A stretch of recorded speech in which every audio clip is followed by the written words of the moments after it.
Some random, yeah. Hi guys, I'm Angie, and I want to introduce you to my friend Jesse, which I just found on the street. And he told me he knows something a little bit about agave. But somebody else told me he is the son of the founder of Tequila Ocho and also the global brand ambassador. He is also an award-winning bartender. Or have you been, or are you still? I used to be a long time He ago. used to be. So he knows a lot about tequila, he knows a lot about mixed drinks, and he helped grow the brand within over 50 countries. And he is well recognized as a spirits expert and a tequila expert worldwide. So please, big it up for Mr. Jesse Estes. Thank you, Angie. Thank you all for being here. Can everybody hear me in the back? Yeah.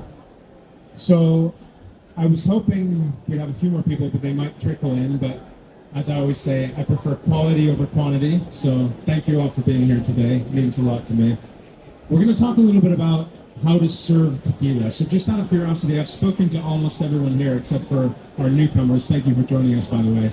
Who here is currently working in or has recently worked in hospitality, sort of bar, restaurant, hotel? You guys have a hospitality background? Perfect. So this is really geared at people working in hospitality, but it's relevant to anyone who's interested in tequila.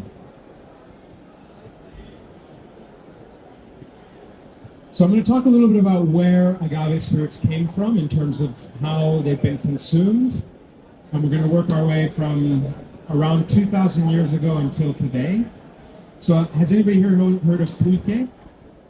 Pulque, okay, everyone has. So pulque, as you're probably aware, is the oldest alcoholic beverage of the Americas. As far as archaeologists know, it's at least 2,000 years old, right? So what pulque is essentially fermented agave. Now this is different from aguamiel, which is also fermented agave, but it's cooked agave. It's been juiced and fermented. This with pulque is raw agave. So this is traditional pulque production methods. Essentially they take a plant, there's several different varieties that are used for pulque production, and they cut into the top of the plant, create almost like a bowl inside the plant, and think about if you cut into certain trees, hey Bobby, good to see you. If you cut into certain trees, maple trees, there's a sweet sap that comes out, right?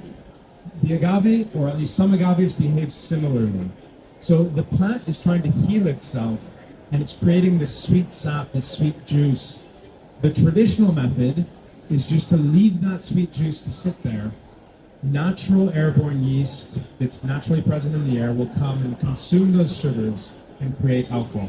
So at the end of the fermentation for pulque, this is part way through. This is part sweet sap and part alcohol. So actually I quite like drinking it at this stage. But this is what pulque looks like once it's been fully fermented. It's quite almost like opaque, almost milky in appearance. It's quite lactic. It's quite sour. A lot of people don't like the taste. I quite like it. If you've ever had kombucha, which is like fermented tea, and if you've ever had kefir, which is fermented milk, it tastes a little bit like kombucha and fermented milk. So a lot of people don't like to drink pulque on its own, and they drink instead curado. Curado is a flavored pulque. So traditionally you go into a pulqueria, a place that serves pulque, and you find all different flavors of pulque. Chili, coffee, lemon, cinnamon, vanilla, coconut, whatever you can think of. You find all these jugs on the back bar. And the nice thing is, pulque is a very, very old, ancient beverage, as I mentioned. But it's also now coming back into vogue. So you go to Mexico City, you go to Guadalajara, or other towns and cities in Mexico, and you see a resurgence of these pulquerias. So if you go to Mexico, I highly recommend you try it. You can find canned pulque, but it's been pasteurized, it doesn't taste the same. You really have to go to Mexico and try it. So moving through the ages. Now, at some point, certainly by the 1600s, possibly earlier, there was distillation taking place in Mesoamerica and what is now Mexico. So the first licensed tequila distillery that we'll all be familiar with is Jose Cuervo, 1795. Essentially back then, this is what I'm showing you here is vino mezcal or vino de mezcal. The plant of agave was originally called mezcal. In fact, it was a Swede who gave it the name agave later in time.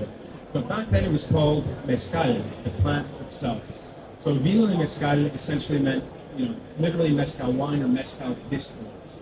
So this was the precursor to what we now know today as tequila and mezcal. And of course now we have a beautiful panoply of different agave spirits being produced in Mexico. These are just a few that have denominations of origin, but there's many, many that don't. So, you may have heard sotol. Okay, there's a little asterisk next to sotol, not technically an agave spirit, and we do count it in with the others.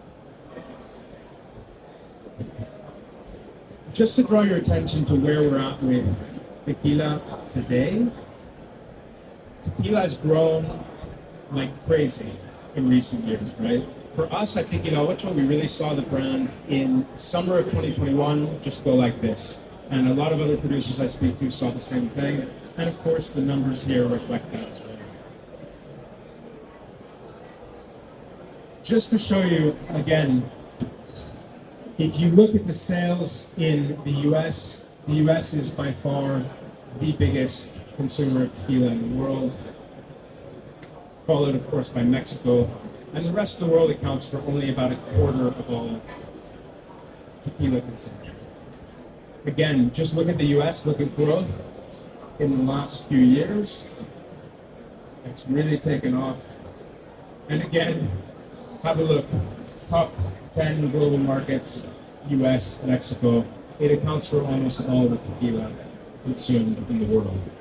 So, we're going to be talking about how to serve tequila in your bars and restaurants. We're going to start with basically going through 5 cocktails that I think are emblematic within the history of this category. The first we're going to start with is the patanga. Who here has heard of a patanga before? Almost everyone. It's basically a fancy word for a tequila and coke, right? But originally it was called a chagro negro. In fact, you can still order a chagro negro in Mexico and they'll know what you mean. The batanga specifically was created by this gentleman here. Anybody know this? You guys are not allowed to answer. Anybody know this gentleman's name by any chance? I said you're not allowed to answer. His name is Don Javier Delgado Corona. So Don Javier sadly passed away about 5 years ago. Don Javier started bartending in 1945, okay, right at the end of the Second World War. Don Javier was a bartender for about 75 years. Not alive. We actually don't know how old he was. I don't think he had a birth certificate, but he was well into his 90s when he passed. But he was bartending for 75 years. For any of us in hospitality, just take a moment to think about what that means. That is seriously impressive. Don Javier had, and it still exists, a bar called La Capilla, which means the chapel. It's in the town of Tequila itself. So there's a town called Tequila, from which the spirit is named. La Capilla is right in the heart of tequila, and this is the gentleman who created this drink. This is La Capilla. It looks very different now, and every time you go, there's maybe a new mural, a new painting on the outside. But it's a very unassuming hole in the wall. Anybody here heard of an organization called the World's 50 Best Bars? Yeah? Sounds familiar, right? Everybody here has probably heard of it. At one point, this venue was number 17, 1/7 on the world's 50 best bars. And I think it really deserved it. I think, for me, it's number 1. Now, just to show you a contemporary twist on the batanga, this is one of my favorites. This is created by this gentleman here, Carl Rundell, from the Barking Dog in Copenhagen. If you ever go to Copenhagen, you have to stop at this bar. It's one of my all-time favorites in the world. And this is a wonderful twist on the Batanga. I actually don't drink Coca-Cola, so for me this is perfect because I can actually enjoy Batanga. You notice there's no Coca-Cola in there. Ocho Blanco, Averna, fresh lemon juice, some simple syrup, and shaken half salt rim, or full salt rim. Delicious, delicious, delicious. Now we're going to take a moment to talk about the margarita. So the margarita, by most estimates, is the most popular cocktail around the world. It certainly is in the U.S. Nielsen estimates that 16%, so about 1 in 6 cocktails consumed in the United States are margaritas. That's a crazy amount. The CNIT estimates that 2 billion margaritas, 2 billion with a B, margaritas are consumed in the United States alone every year. That's a lot of margaritas. So, looking at the history of the margarita, we can go back to 1937. Cafe Royale, famous cocktail book published in 1937. There was a drink in there called the Picador. What were the ingredients to Picador? Tequila, lime, and triple sec, orange liqueur. Daisy. Anybody heard of the Daisy? What are the ingredients in the Daisy? The original one, way back in the 1860s. Base spirit, citrus, orange liqueur, and sometimes a bit of soda water. You got it. Yeah.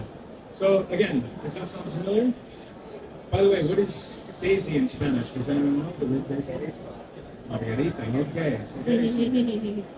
So there's a lot of claims to fame. One of for instance, the one that Cointreau adopted was a Texan socialite called Margarita Sands, who claimed in 1948, in the holiday season, she had a house in Acapulco, in Mexico.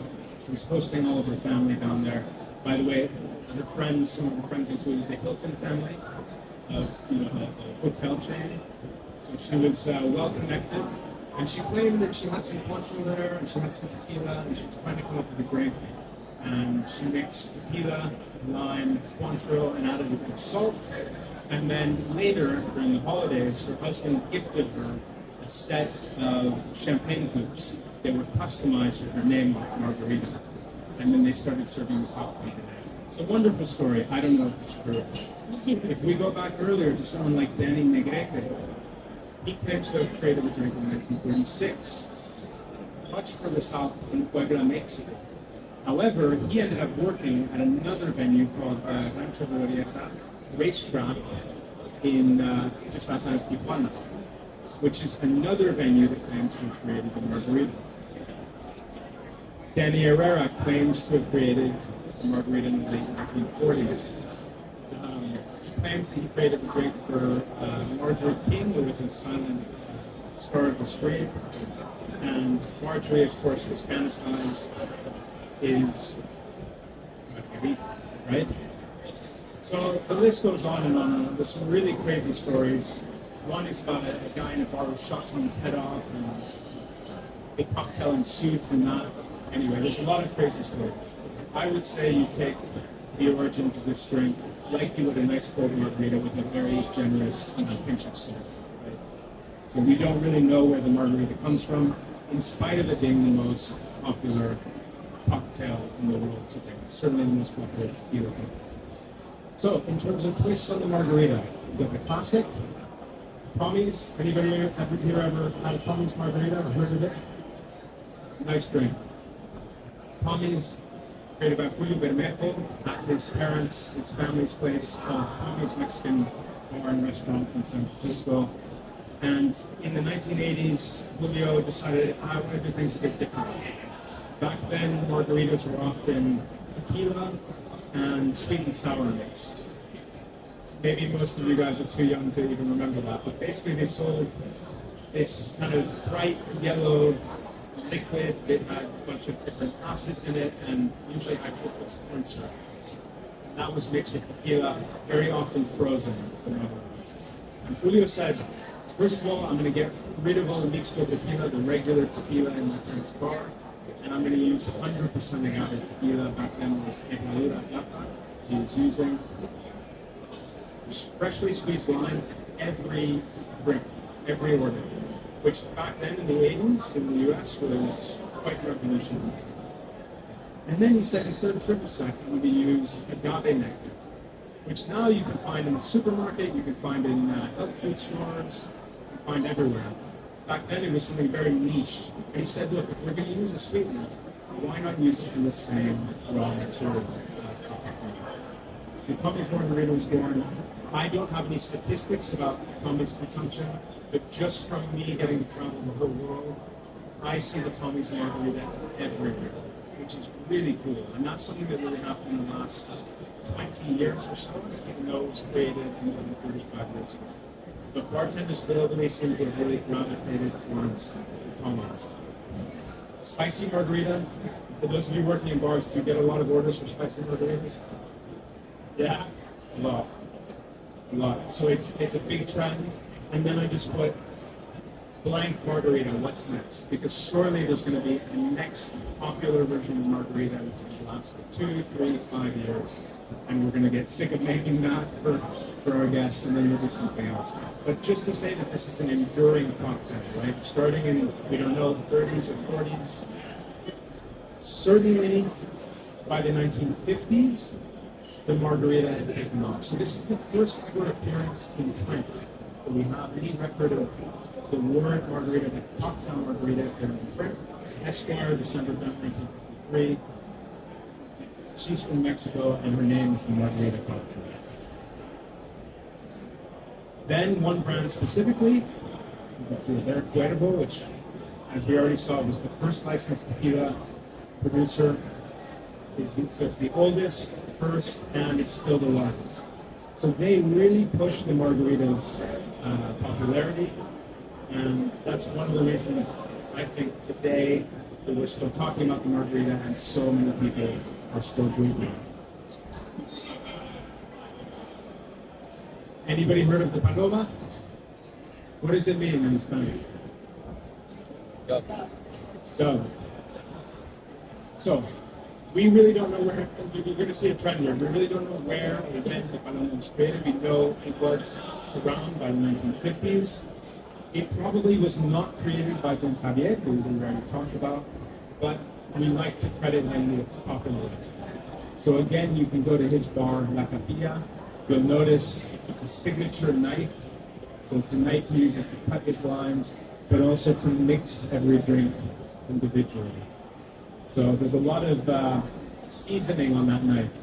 And I think it's the same knife we had for many, many years, a decade. So there's a lot of seasoning on that knife. So it'll taste differently in La Capilla than it will in the Arts. So the traditional paloma is a very generous serving of tequila. These are kind of like large highball glasses. So Don Javier will fill it up with ice about 3/4 of the way up, fill it with tequila.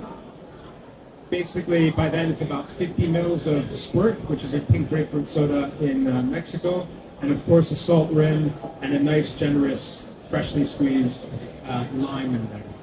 So this is the traditional paloma.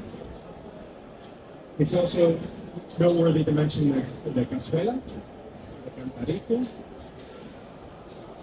So this is kind of similar to a paloma, but there's fresh fruit in there usually. This is on the road to tequila, Cantadito de Güero. And you can see they have some of the largest cantaditos in the world here, I think. And then more modern twists, right? I think 3 cents is all 17, not far from it. They make a beautiful pink grapefruit soda that I think is a really nice twist, contemporary twist on the paloma. And just looking at some of the trends this year, I think it was in Nielsen, I was looking at this. They identified spicy paletas as being very trendy, blood orange, hibiscus, watermelon, peach. I had a really nice one from Bjorn in Gothenburg when I was visiting. I can't remember what flavor he used, but it was really interesting, and that was not on this list, but again, you can kind of just twist it any way you want, right? That's the fun thing about classics. Tequila sunrise. Who here has ever had a tequila sunrise? Okay, almost everyone, that's good. it can be a really terrible drink, in my opinion. It can be a really unpleasant drink. But actually, if you use good quality tequila, you use fresh orange juice, and if you're really willing to put some effort into it, make some homemade grenadine, or buy some homemade, like high quality grenadine. So freshly squeezing the pomegranates and making a syrup. Exactly, and keep the cocktail not too sweet. You can actually make a good drink. This is just one example. This is from one of my books. This is a twist on the tequila sunrise that I created using yuzu, a little bit of egg white, just to give it this nice fluffy texture. Of course, fresh orange juice is very important. And then instead of just pomegranate syrup, I thought, what about adding a little extra heat, a little extra dimension? So chipotle and pomegranate reduction with some nice dark sugar.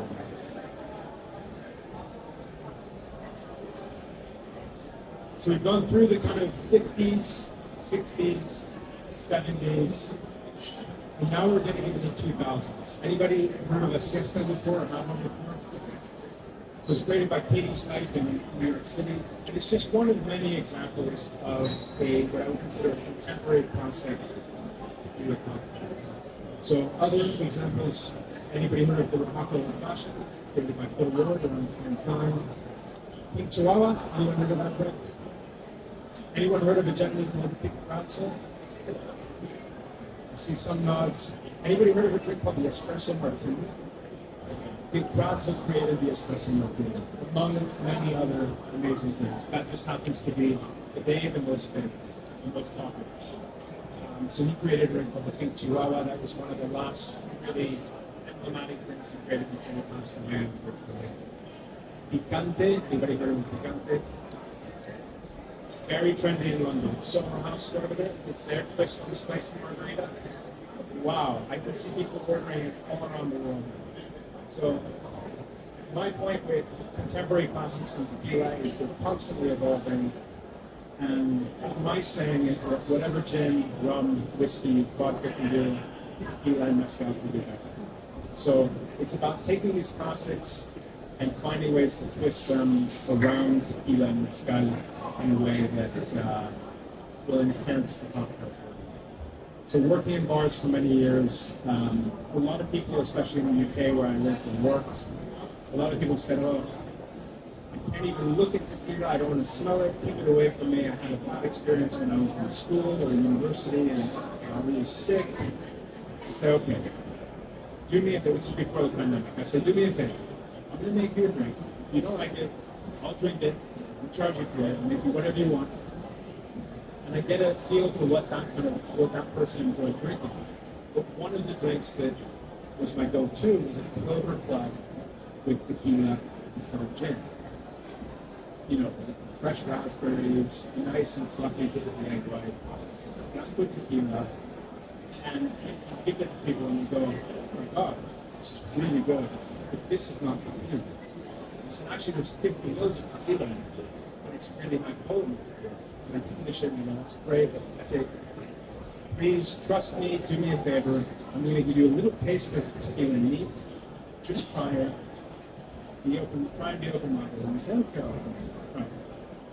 You go, wow, this is really good, but this is not tequila. And I say, well, it is tequila. It's just, this category has a very wide spectrum. And unfortunately, on one end, we have products that are very industrially produced, oftentimes with lots of chemicals, and in many cases with additives. So when you drink something like that, it's just going to make your body feel terrible. You're going to feel sick in your stomach, you're going to feel terrible the next day. And on the other end of the spectrum, and there's many brands here that encompass this, you have some of the best spirits, in my opinion, in the world within the tequila.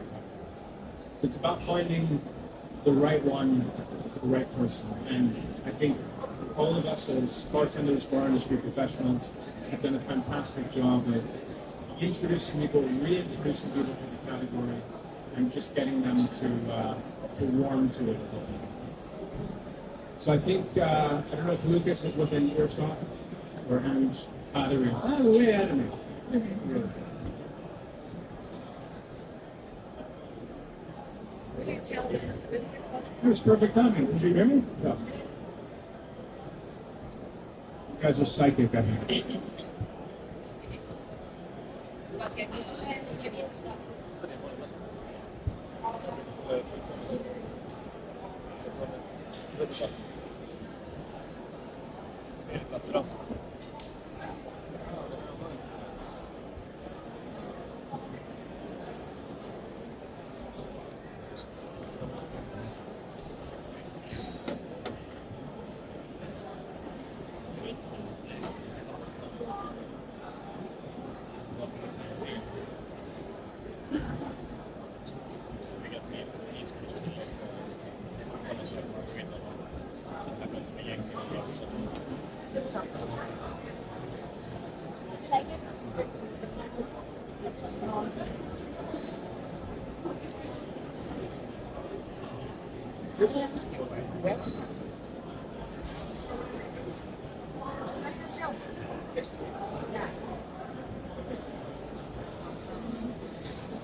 Everybody have two glasses in front of them?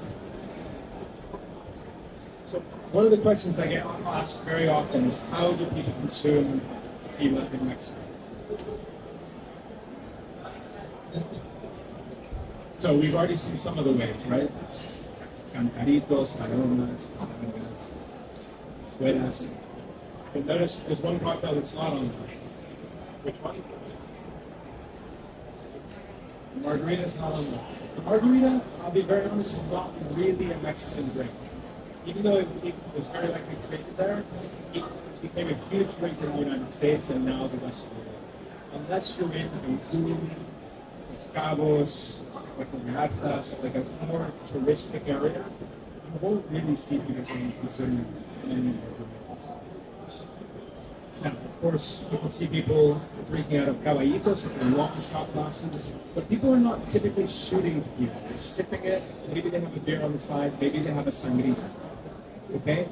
We didn't make you a sangrita today, we made you a verdita just to try something different, but this is my preferred recipe for sangrita. I can also share a recipe with this verdita. And the recommendation here is just to sip your tequila.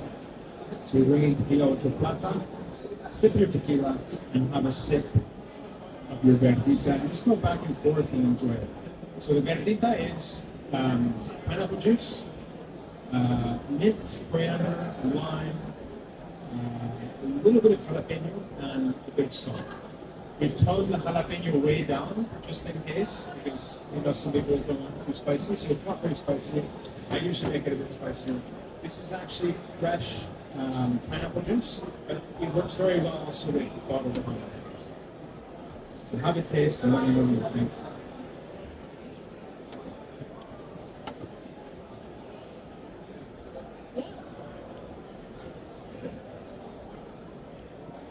It's sweet. It's fresh. How do you guys like the verdita and the tequila? Nice, fresh. It's almost like a palate cleanser, right? But sangrita is a very popular method of tequila. And of course, we're talking about ritual serves. We're talking about how to serve tequila, how to enjoy tequila, how to drink it. We can't avoid this topic, right? The lime and salt and the shot glasses.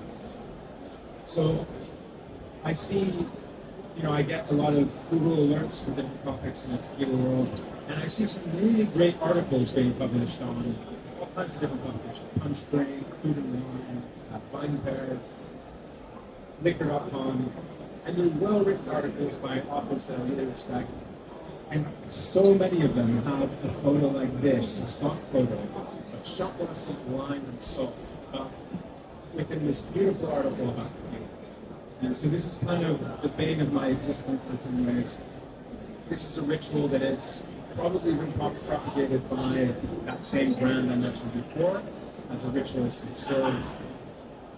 I don't really recommend it as a way to enjoy tequila. Why? Because taking that lime, which is so acidic, will just kill your taste buds you drink the tequila, you're not tasting it, you're not enjoying it, you're taking a shot of it usually. Shots will activate primarily our bitter taste receptors, which are right at the back of our palates. Take this shot and you're already kind of rinsing from the lime juice, which is so acidic, and then you get this big hit of bitterness of taking a shot, and then you're finishing it with salt. You're just totally filling your palate. You're drinking a nice quality tequila. In my opinion, you're just wasting it. So, what do? In our bars and restaurants, years ago, we abolished the shot glass. We replaced it with ISO tasting glasses. So anytime anyone orders a shot of tequila, of course, it comes in a stemmed tasting glass. It's designed to highlight the organoleptic qualities of the liquid inside. Now, why is this important? If any of you walk up to a bar and order a shot of anything, if you get it served in a glass like this, what is your natural instinct, your natural reaction? Down the hatch, shot. This to me communicates this liquid is designed and intended to be shot. Now, if you go into a venue and order anything and it comes in this glass, what is your initial reaction going to be? Smell it, start by smelling it. Have a look at it.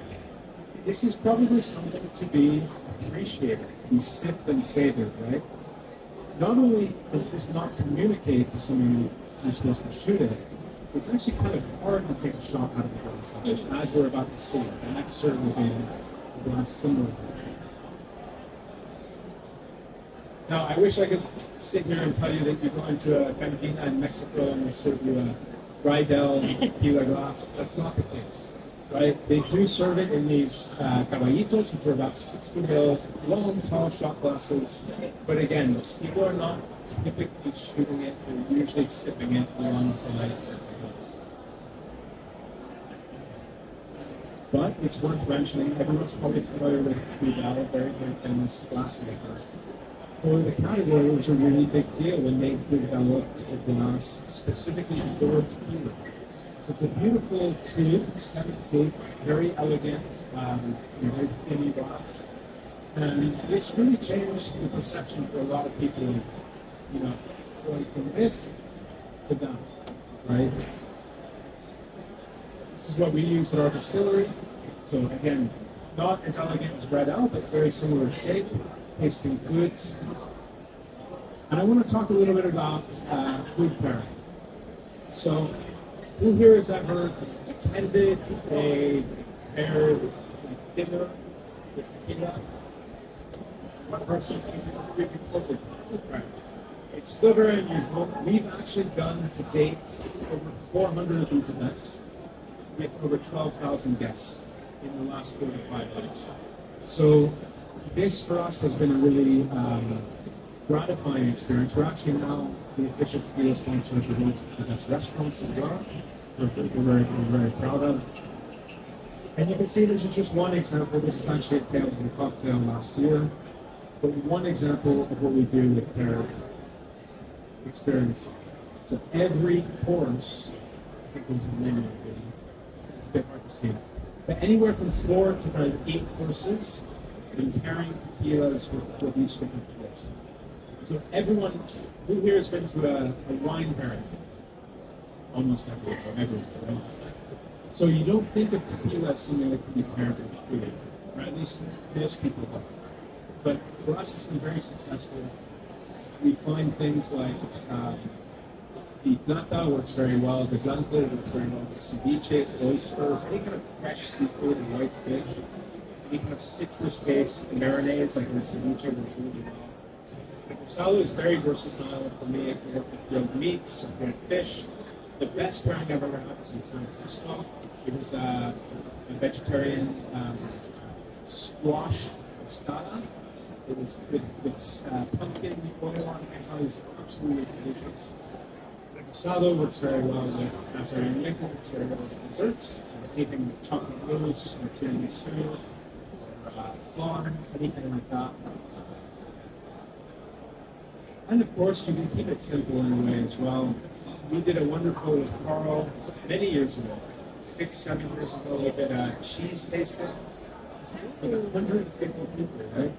In a royal residence or something. It's the old breakfast room for the king. The old breakfast room for the king. I mean, it was just an incredible event. 150 people. We did, I think, 8 or 9 or 10 different agave spirits with different cheeses. Incredible. So you can really get creative with this. You can have fun with it. Today we're going to be tasting Tequila Ocho Añejo Little Jane, which is just a special release for you guys here today. It doesn't exist in Germany. So this is 48%. The last tequila we tasted was 40%, so just remember that. It's going to be a bit stronger. And I worked with a chocolatier in London called Lejeune, and I sent him a sample of this tequila. And I said, do you have any ideas? Do you have any kind of pairings that we think would go well? And said, I have some really fun ideas. We're going to get dark chocolate truffle. We're going to play off with some of those kind of. So I would recommend taking a sip of the tequila, enjoying it, take a little bite of the chocolate, and then go back to the tequila. So again, for us, this is not something we typically do, but I just thought it'd be an easy way to show you that we can pair some food, in this case chocolate, alongside tequila. Everybody have a glass of tequila in their hand? I just want to say a quick salud. Thank you for being here. Cheers.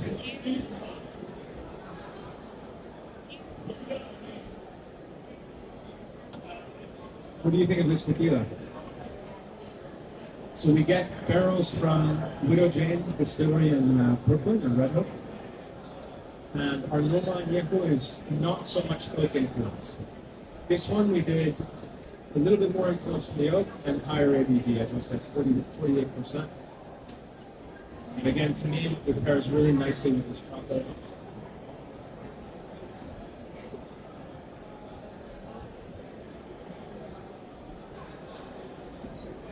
The chocolates also, even doing this collaboration with this chocolatier, the chocolates are about £1.50, including gluten-free.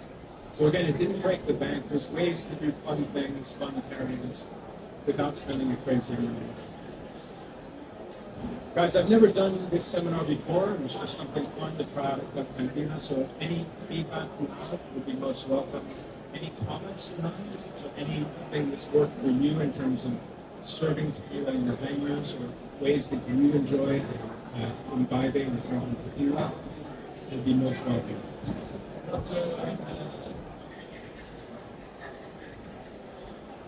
What are the biggest obstacles, challenges to bring tequila to Europe? Because it's really popular in the US. What are the biggest obstacles, challenges, for example, for the UK, bringing tequila to UK, for example, Europe?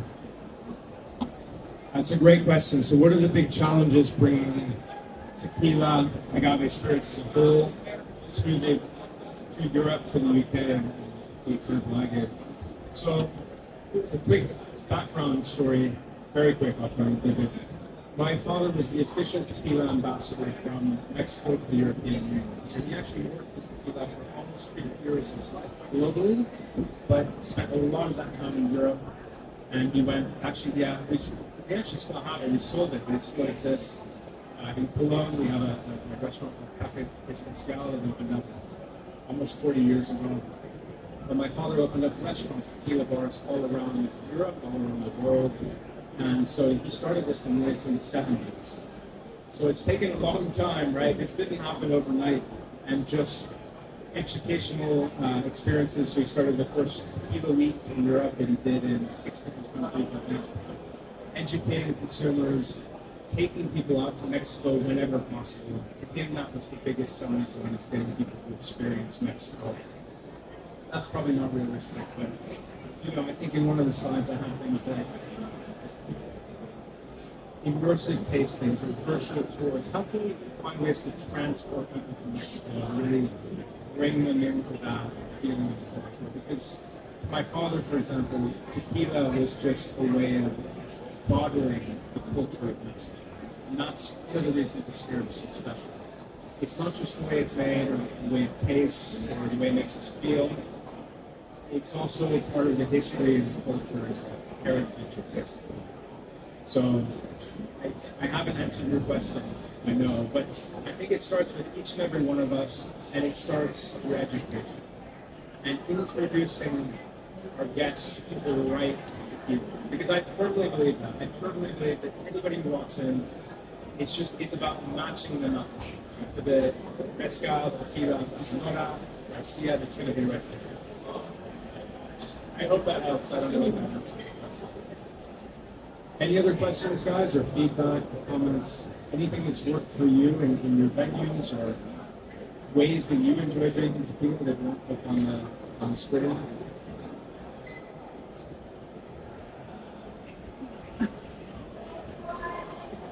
What's the next flavored margarita that you want to see? Oh, that's a good question. I'll have to think about that. You know, things like rhubarb. I think that was it that Bjorn made. It was a rhubarb paloma. It was so good. You know, there's so many flavors that work well with tequila. Things like yellow chartreuse work really well. I've had tequila daisies with a bit of yellow chartreuse in it. Really, really good. Really good. So, but I'm open to any new flavors. Anything else, guys? I think we'll wrap up. Thank you so much for your time. I really appreciate it. I hope this was interesting and informative. And CSS stands PQG and what did you know? Thank you so much to Thank you, and Lucas.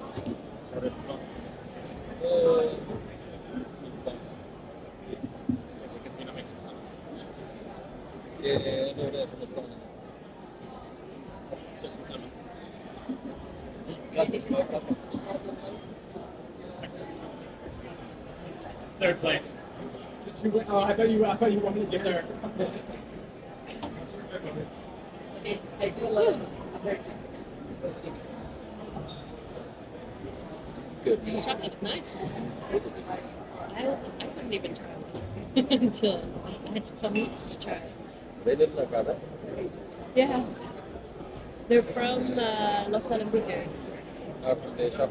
Mm-hmm. I got some from my daughter there as well. Yes. This one. I'm like, just handmade jewelry from Mexico. It's the only kind of jewelry I have. When's your next trip to Mexico? I don't know. I really want to go early next year, but I'm not sure if I can. It depends. My girlfriend's going to start working a bit with India, like they require some tourists in India. Wow, that's cool.